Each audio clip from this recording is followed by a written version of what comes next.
Bom dia, amados irmãos, que a graça e a paz do nosso Senhor Jesus estejam com todos. Hoje a nossa leitura e meditação é do livro do profeta Jeremias, capítulos 41 e 42. O capítulo 41 relata o assassinato de Gedalias, como já previsto no capítulo anterior, e narra também como uma parte dos remanescentes foi morta, outra capturada e resgatada por Joanã. Versos 2 e 3. Ismael, filho de Netanias, e os 10 homens que estavam com ele se levantaram e feriram a espada Gedalias, filho de Aicã, neto de Safã, matando aquele que o rei da Babilônia tinha nomeado governador de Judá. Ismael também matou todos os judeus que estavam com Gedalias em Mispá, bem como os soldados babilônios que ali estavam. A tragédia deste acontecimento era sempre lembrada pelos judeus com um jejum no 7º mês, que é outubro, em memória da família real. Não sabemos, todavia, a data exata em que Gedalias foi morto. Ismael, o assassino, violou todas as leis da hospitalidade oriental, matando seu hóspede num chocante ato de traição. Um crime como este somente pode ter sido cometido por um homem totalmente cegado pela inveja e pela indiferença por represálias possíveis por parte dos caldeus. Dos versos 4 ao 9, vemos a narrativa de mais atrocidades por parte de Ismael. Ismael era um homem traiçoeiro que acabou por assassinar os peregrinos que vinham do Reino do Norte em luto pela queda de Jerusalém e pela destruição do templo. Alguns peregrinos salvaram suas vidas, revelando a existência e a localização de uma valiosa quantidade de suprimentos. Verso 7. Quando entraram na cidade, Ismael, filho de Netanias, e os homens que estavam com ele os mataram e os atiraram numa cisterna. Nos versos 10 ao 18 é a narrativa do cativeiro e libertação do remanescente. Entre os cativos estavam até as princesas que Nebuzaradã confiara à custódia de Gedalias. Ismael fugiu, mostrando que ele agora temia represálias. Verso 15. Mas Ismael, filho de Netanias, e 8 de seus homens escaparam de Joanã e fugiram para o território de Amon. Pois Joanã saiu em seu encalço com a mesma rapidez com que avisara Gedalias das intenções de Ismael.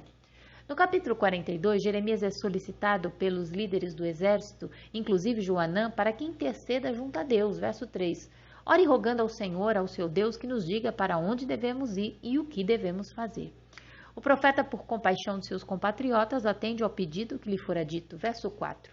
Eu os atenderei, respondeu o profeta Jeremias. Orarei ao Senhor, ao seu Deus, conforme vocês pediram, e tudo o que o Senhor responder, eu lhes direi, nada esconderei de vocês. Os sobreviventes afirmaram que farão tudo o que o Senhor ordenar, quer seja favorável ou não. Todavia, os sobreviventes ainda não tinham aprendido a confiar em Deus em todas as áreas da vida.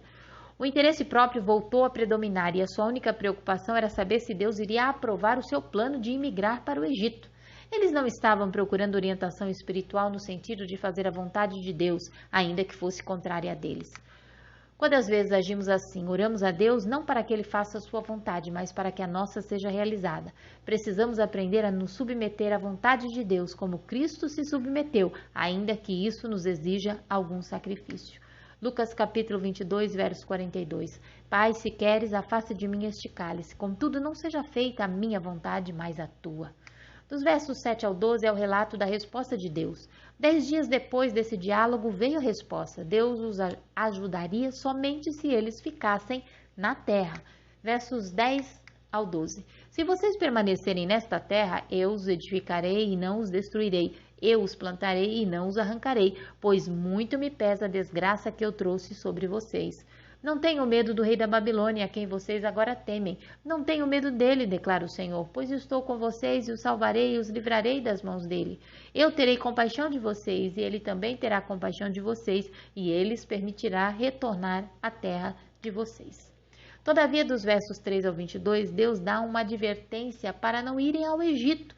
Jeremias expõe o que acontecerá se a instrução divina for ignorada. Verso 17. Todos os que estão decididos a partir e residir no Egito morrerão pela guerra, pela fome e pela peste. Nenhum só deles sobreviverá ou escapará da desgraça que trarei sobre eles. É certo que esses homens imaginavam que quanto mais longe estivessem, mais seguros estariam. Porém, Jeremias lhes diz que o Egito não era mais imune ao ataque do que Jerusalém. Jeremias diz a eles também que cometeram um erro fatal quando disseram: tudo o que o Senhor falar, nós o faremos. pois ele sabia, conhecia aqueles homens. Ele tinha convicção de que falaram com a intenção de Deus abençoar os seus planos e não de saber de fato qual era a vontade e direção de Deus. Versos 21 e 22.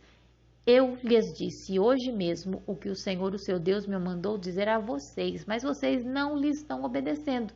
Agora, porém, estejam certos de que vocês morrerão pela guerra, pela fome e pela peste no lugar que vocês desejam residir.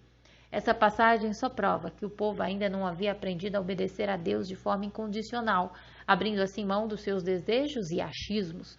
Por isso, Jeremias expôs a duplicidade da sua falsa consulta por direção, depois deles já terem decidido o que fazer.